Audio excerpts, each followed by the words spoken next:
Good morning, students. I hope you all are safe and fine. And we are in continuation of chapter number 11. Today we will study about the sexual reproduction. What do you mean by sexual reproduction? It means giving rise to the new plant by the combination of male and female gametes.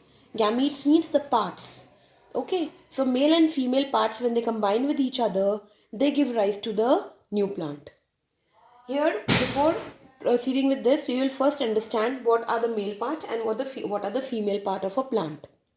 The male part is stamen. You must have read in the earlier class also. Stamen is called the male part, and stamen is made up of anther and filament. Right? For example, I'll give you an example of a hibiscus flower. Here, this is the ovary, the oval shape.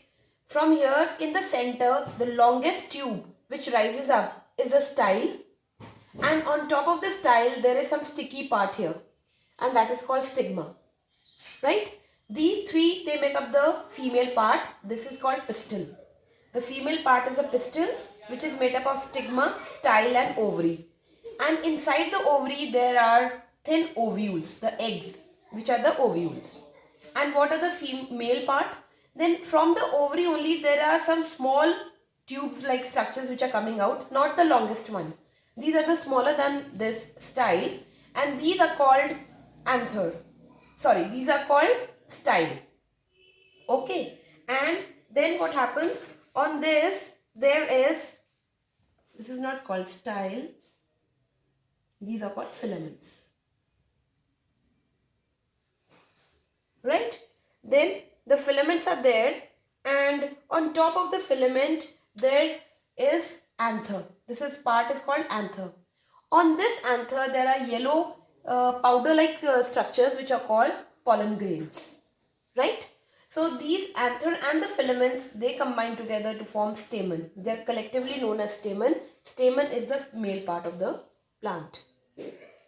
Now what happens when these pollen grains, they go and they get stick here on the stigma. Stigma is already sticky. So they go and how do they go? We'll study later. They can go from wind also, they can be carried, okay, from water also. So when they reach here stigma, they get attached to it. And then they go from here, they go down through the style and they reach the ovary. And in ovary they fuse with these cells, with the ovules, and they give rise to the seed. So that we will discuss later, but first you have to understand what is the male part and what is the female part. I hope this is clear to you. Now, based on this male and female part, the flowers can be categorized into two categories. What are the two categories? One is a bisexual flowers. What are the bisexual flowers?